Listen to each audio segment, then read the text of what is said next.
자, 이제 파트 2 경매에 의한 특별한 사례, 이거를 파트 2 제일 첫 번째에 대한 것을 설명을 드리도록 하겠습니다.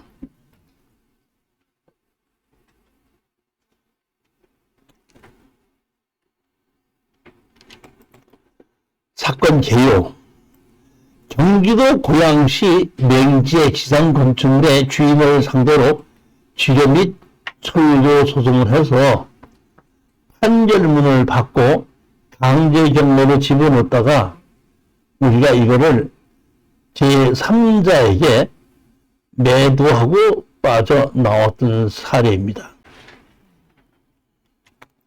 제가 이게 책에 이 사건 번호를 여기 있는 거를 출판사에서 대충 이렇게 보면 이걸 가리는데 제가 출판사에 이거 절대로 가리지 말라고 얘기했습니다.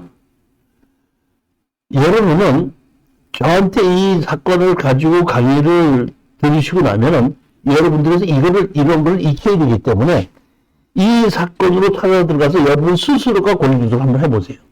이 사건 번호를 가지고.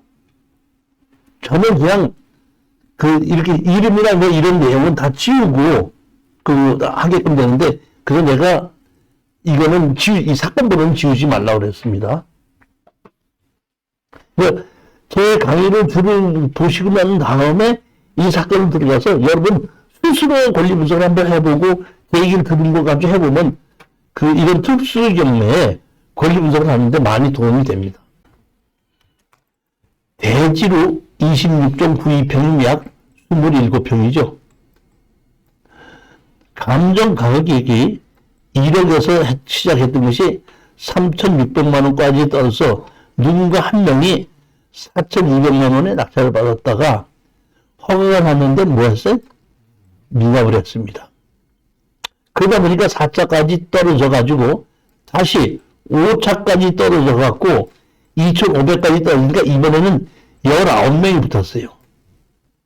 아니 4,200만 원에서는 한 명이 있다가 한 번 더 떨어져 1,100만 원 더 떨어지니까 19명이 붙었다는 얘기는 이 가격 때문에 그런 것이 아니라 이것을 별로 주목을 못 받았다가 가격이 또 떠니까 여러 전문가들이 권리 분석을 해보니까 이것이 돈이 되겠다 해가지고 이 특수경매 하시는 분들이 많이 참여했기 때문에 이랬다는 얘기예요. 보면 이 우리 낙찰을 받은 수강생이 3,999만 9천원 썼죠. 이게 3,800 썼죠. 이분은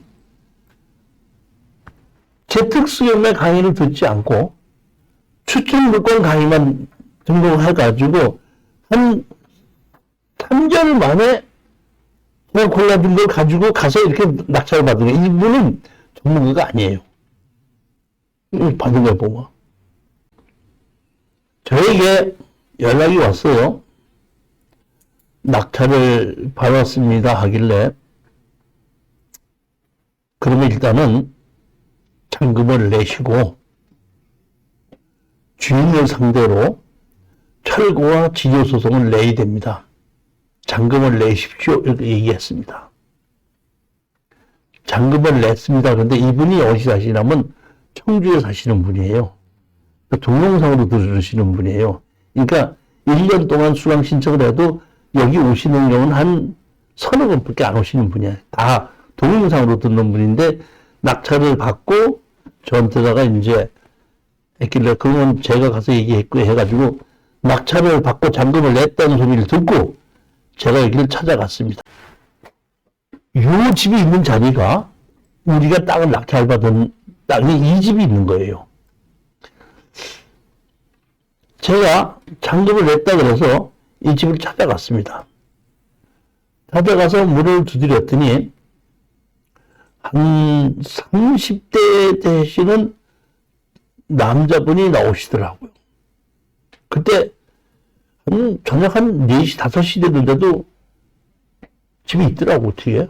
나는 여기 이 집을 찾아갔는데 이 집에 아무도 없어서 사실 여기 옆에 가서 또 가서 두드려 본 거야. 그랬더니 나오더라고. 제가 이 땅에 낙찰받은 사람이다 했더니 자기는 그런 거 잘 몰라요. 저는 여기 그냥 새 들어있는 사람입니다. 그러더라고요. 그래서 내가 그래서 예, 알았습니다. 그러면 여기에 주인이 없는데 주인 좀 만나려고 그러는데 어떻게 하면 됩니까? 그랬더니 주인요 요즘 요새 한 달에 한 번이나 두 번밖에는 안 오세요. 그러더라고요. 왜 그렇습니까? 그랬더니 여기가 주인이 할머니인데 할머니의 손자가 교통사고가 나가지고 병원에 입원해 있는데 간호하실 분이 없어갖고 여기 할머니가 가서 병원에서 숙식을 하면서 간호를 하기 때문에 한 달에 한 번이나 두 번 정도밖에 집에 안 들리세요. 그러더라고.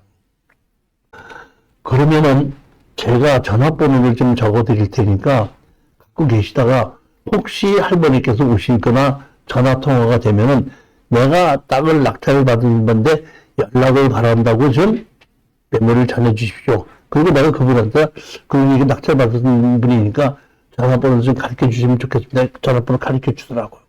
제 전화번호도 좋습니다. 한 달을 기다려도 연락이 없어서 제가 전화를 했죠. 이분한테다가 할머니 못 만나셨습니까? 했더니 할머니 만나서 내 전화번호를 전해주고 얘기했던 건 다 전했다 이런 얘기예요. 그러면 내 전화번호도 전해주고 연락을 달라고 전했는데 절대 연락이 온 게 없잖아요. 연락이 없다는 얘기는 너무 얘기 안 하겠다는 거죠. 대화를 안 하겠다는 뜻입니다. 그러면 대화를 안 하겠다고 할 때는 대화장으로 이끌어내기 위해서 뭘 해야 되죠? 그 소송을 하는 게, 소송은 이기려고 하는 것이 아니라 대화의 장으로 끄집어내는 방법이 소송을 하는 방법이라는 겁니다. 제가 소송을 수백 개를 했는데 판결까지 간 거는 10%가 안 됩니다. 그 이전에 전부 다 취하를 하고 합의를 하는 겁니다. 즉 이 얘기는 소송이라는 것은 합의를 이끌어내기 위한 지렛대로 쓰는 것이지 소송으로서 이기자는 뜻은 아니라는 겁니다. 판결문까지 가는 것은 건물을 찰고 지료 청구 한 거는 판결문까지 가는 게 맞지만은 기분경매인 경우에는 중간에 합의를 보자는 얘기고, 만약에 경우에 내가 지분경매를 사가지고 판결까지 간다는 얘기를 뭐냐면 공유물 분할 소송이거든요.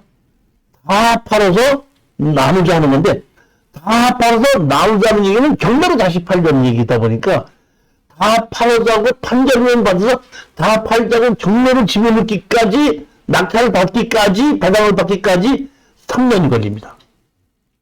그 다음에 경매로 낙찰을 받았기 때문에 싼 가격에 낙찰을 받았기 때문에 마진이 그다지 많지 않다는 데, 즉 기본경매에서 판결까지 갔다는 얘기는 투자에 실패했다는 뜻이나 마찬가지입니다.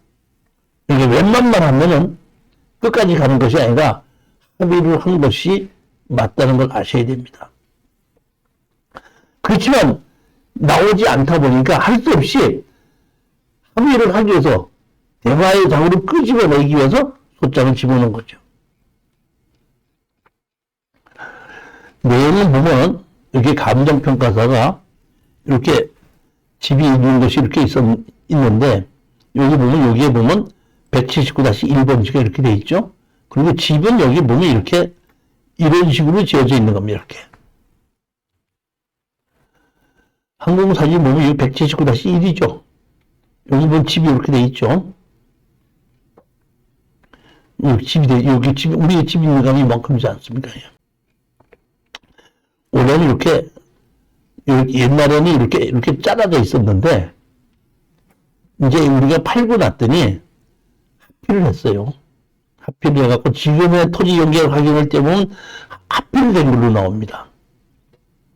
일종 일반 주거지의 지구단위 계획구역입니다. 요 집이고, 요 옆에 여기 앞집이고, 요 우리가 같이 붙어 있는, 우리가 경보를 낙찰받은 것은 이 집이 아니라 요 아까 땅만 낙찰받은 거죠. 토지 179-1번지 보시게끔 되면 누구죠? 보면 이명 누구 있다가 이렇게 압류가 돼갖고 경매가 집어넣어서 보면은 근저당 설정을 했고, 그 다음에 홍보로 해갖고 이게 경매로 나온 겁니다. 우리 매각 물건에 보면은 땅은 두 필지로 됐지만 건물 하나로 돼 있죠. 건물 하나로 돼 있는 거에 소유자는 이명 누구고 50년생입니다. 50년생. 50년생이면 할머니 맞죠. 자, 이분을 상대로 소장을 낸 겁니다. 청구 지지. 우리 땅에 침범한 건물 약 60m의 건물을 잘라서 철거를 하고, 여기 인도를 하고, 인도할 때까지 월 48만 4천 원에 대한 돈을 지도를 청구하는 겁니다.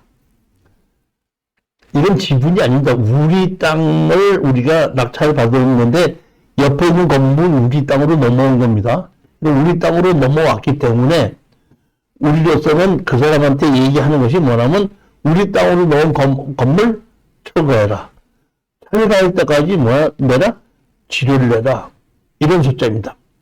여기서 많은 사람들이 제일 꺼내는 게 뭐냐면 아까 우리 땅이 맹지였었죠. 그렇죠? 내가 건물 철거하라고 얘기했죠. 알았어, 엄마 철거할게 하고 철거 우리 땅을 딱 잘라서 집을 자르고 철거해버리면은 우리로서는 우리 땅을 살 사람은 그 사람 말고는 없어요. 여러분 혹시 아세요? 서초동에 법원 앞에 빌딩을 이렇게 이런 땅을 지분으로 사갖고 철거하라고 소송을 냈더니 알았어, 뭐 철거할게. 그래서 그 빌딩 딱 잘랐던 거 아세요? 유명하죠? 그러니까 다시 말하면 우리는 그렇게 자르지 않을 거라고 생각하고 소송을 냈는데 알았어, 뭐 자를게 하고 진짜 자르면 우리는 팔 데가 없는 겁니다. 소초동은 도로변에 있기 때문에 잘라서 팔 수가 있는 땅인데 내가 보기엔 돈 있는 사람들이 서로 원기 싸움을 한 거야. 형제리간 예? 형제리간 싸움이라고. 아니, 그러면 그 철거한 사람이나 그 산 사람이 철거하라고 소송한 사람이 둘 다 돈 벌었어요? 둘 다 손해먹기. 그런 원기 싸움은 나는 안 하는 게 좋다고 보는 거죠. 하여튼 간에 그렇게 실질적으로 잘라서 허물어버리면 우리는 팔 사람이 없고 살 사람이 없다 보니까 아무도 투자를 안 하기 때문에 그렇게 된 거예요. 그러니까 저로서는 우리 땅에 실질적으로 철거를 해버리면 우리는 할 게 없다는 약점을 알고 있기 때문에 제일 먼저 해야 될 것은 그런 면에서 방지를 해야 되는 겁니다. 청구 여부는 우리가 낙찰을 받았고 그 건물이 옆에 넘어왔고 이렇게 있다는 걸 우리가 알고 있고 이 보면 우리가 이렇게 철거와 지조 소송을 하게끔 되면 판사님이 반드시 하시는 게 뭐죠? 감정 측량해라. 감정 측량하면 감정사가 정확하게 측량을 해서 지조가 얼마라는 걸 딱 판사님 보고 가면 판사님이 그걸 가지고 지도를 줘라 이렇게 판결을 하는 거죠. 우리가 이렇게 지도 감정을 했더니 이제 지도를 청구했더니 지도를 감정 신청을 하라 그래서 지도 감정을 신청한 겁니다. 이게 결과가 나온 것이 보게끔 되면 감정 결과 해갖고 약 41제곱미터임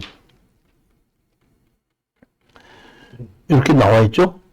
이렇게 땅이 이렇게 있고 이만큼 침범되어 있다 이렇게 나와 있고 지료가 나와 있죠. 얼마로 나와 있죠? 965만 원? 960만 원 이렇게 총액이 나와 있으니까 이거는 제가 보면 보면 1년으로 보는 거죠. 그 2020년을 개별 공시지가로 다 보게끔 되면 이게 얼마죠? 100만 원인가? 이렇게 나온 겁니다, 보면.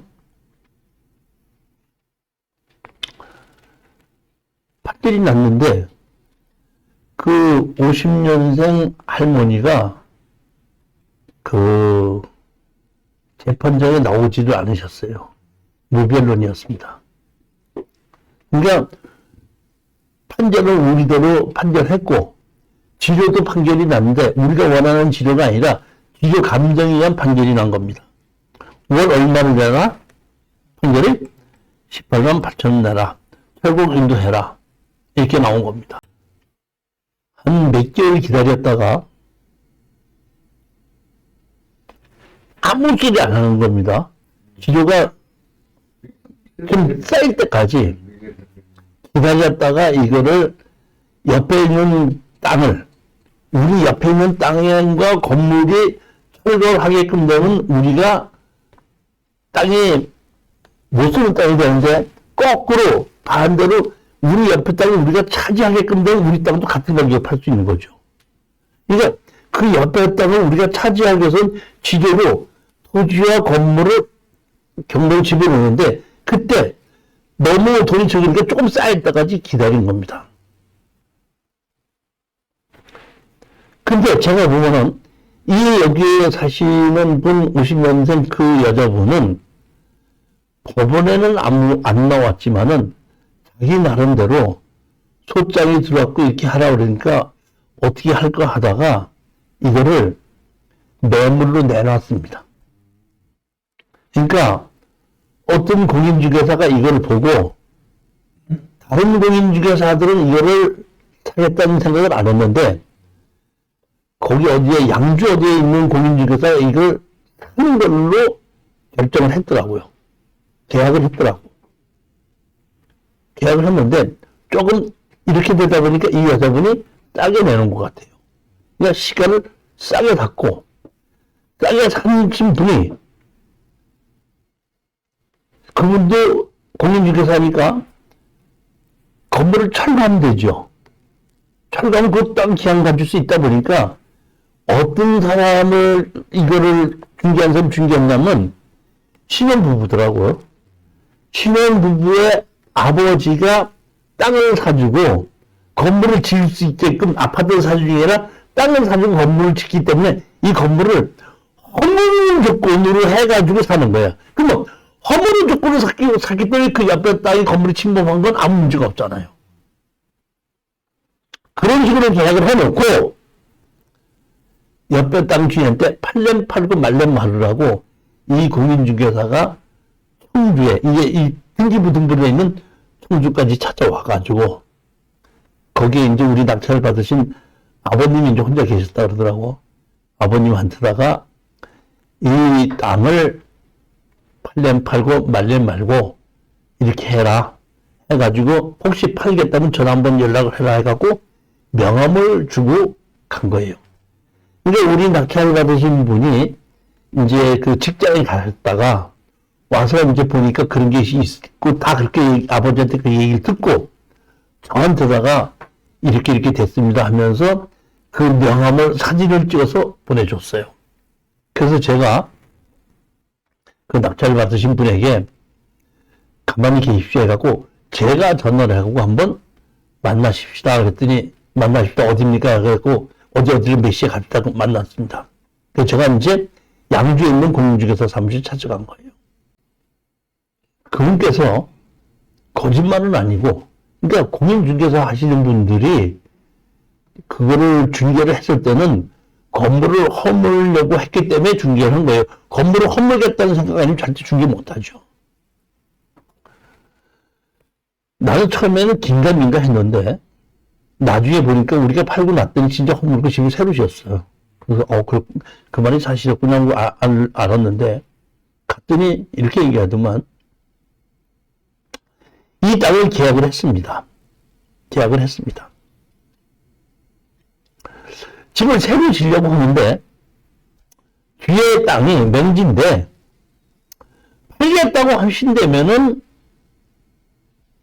저희가 사서 건물을 지금 지을 거고 안 팔겠다고 한다면은 그냥 우리가 앞에 땅만 상도 계약한 걸 가지고 그냥 집을 짓는데 그래도 이 뒤에 있는 땅이 맹지인데 이 땅을 그래도 그냥 적당한 가격에 파신다 그러면 우리가 살 마음은 있기 때문에 연락을 드린 겁니다. 제가 그 청주에 계신 우리 낙찰을 받으신 분이 이런 사람이 왔다고 하는 거를 저한테 듣고 이제 제가 전화를 찾으러 가기로 했잖아요. 그때 제가 유정수 법무한테 얘기해서 우리 여태까지의 지료를 나온 걸 가지고 그 앞에 집 땅과 건물을 강제 경매로 지으느라 이렇게 얘기했습니다. 그랬더니 바로 강제 경매를 지우는 겁니다. 그러니까 계약할 때까지는 강제 경매가 들어가지 않았는데 내가 양주에 있는 공인주소사 만들어 갔을 때는 그게 들어가게끔 만드는 겁니다. 보시게끔 내거면 우리가 보면 부동산 강제 경매 신청을 했죠? 강제 경매가 이렇게 진행되고 이게 등기부등본에 뜨죠. 신청했으니까. 언제든지 우리는 지료가 있으니까 지료 가지고 강제 경매를 지을 수가 있었는데 얼마 안 되다 보니까 제가 신청 안 했다가 이제 그쪽을 팔려고 이렇게 했다 보니까 이걸 해야 되겠다 싶어서 얼른 집어넣은 겁니다. 만나러 갔죠. 만나러 갔더니 팔으면 그냥 살 거고 안 팔으면 그냥 우리 앞에 칠 거고 뭐 그럼 뭐 우리는 어차피 건물을 헐 거기 때문에 거기다 하시면 하나도 없습니다. 싸게 파신다면 사드리겠습니다. 아, 그러십니까? 저는, 그러십니까? 계약하셨다고요? 예, 그래요? 계약할 때 등기부등본도 안 받습니까? 그때 그 사람 뭔 소리인지 몰라. 무슨 소리예요? 그 앞에 집 제가 강제 경매 묻는데 한번 보세요. 그랬더니 그 사람서 들어와 있죠. 그 사람이 계약할 때는 내가 알기로 계약할 때가 안 들어갔어. 그 사람이 얘기 듣고 내가 바로 집어넣은 그런 거거든요. 그러니까 내가 찾아갔을 때는 올라가 있는 거야. 아니 공인중개사가 중개해서 계약을 했는데 그 물건이 강제 경매에 들어갔으면 어떻게 되는 겁니까? 공인중개사 입장에서 어떻게 되는 겁니까? 그때 그 공인중개사가 깜짝 놀라서 당황을 하더라고. 그래서 저는 이제 이게 뭐냐면은 땅을 팔아야 되는 건 맞아요. 그 사람이 사야 되는 건 맞다는 게. 근데 내가 이 조치 안 했으면 그 땅 가격을 그 공인중개사가 정하는 거고 내가 강제 경매 신청했으니까 가격을 이제 내가 결정하는 겁니다. 그러니까 그 주도권에서 가격을 팔고 사야 되는 건 틀림없이 맞는데 가격을 최저 가격으로 하냐 제일 높은 가격으로 하냐 자기가 거기서 결정했는데 딱 보더니 그렇게 됐으니까 왜? 제가 얘기해줘. 여기 땅 가격이 얼마 갑니까? 제가 알기로 한 1,000만 원 가는데 그분이 뭐라 그러면 한 700만 원 갑니다 그러더라고. 그래요? 그렇다 그러면은 우리가 아까 몇 평인지 27평이었죠. 700만 원을 다 받을 생각은 없고 500 정도만 주신다는 팔 마음은 있습니다. 27평에 500만 원 얼마죠? 그렇게 해놓고 사장님께서 사신다고 하시면은 한 필지로 합의해버리면 또 같이 700만짜리 되면 그 사시는 분도 200만 원 버는 거 아닙니까? 그런 정도라면은 제가 팔 마음은 있습니다. 그랬더니 이 중개사님께서 고민을 하는 거야. 생각을 하고 있을 때 제가 이렇게 얘기를 했습니다. 제가 얘기한 대로 해도 땅 주인은 손해가 아니고 평당 1,000만 원 가는 걸로 알고 있는데 700만 원이라고 하더라도 내가 500만 원 샀는데 200만 원 버는 거 아닙니까? 중개사님으로서도 그렇게 사게끔 하라고 해도 손해볼 일은 없으신 거 아니에요? 잘못되는 일은 아니지 않습니까? 알겠습니다. 그대로 진행합시다. 했을 때 제가 다시 한번 얘기했죠. 그럼 계약을 그대로 하신다고 하면은 지금 우리가 소장을 넣은 거를 취하를 시켜야 되는 거 아닙니까? 등기부등 내고 취하를 시켜야 되는 거 아닙니까? 제가 이거를 취하를 시켜드리면은 취하시키는 데에 대해서 비용을 주십시오.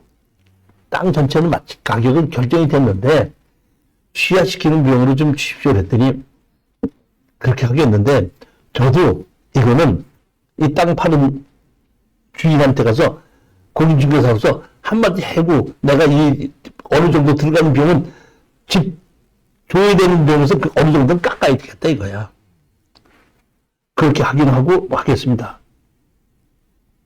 그러면 그렇게 합시다.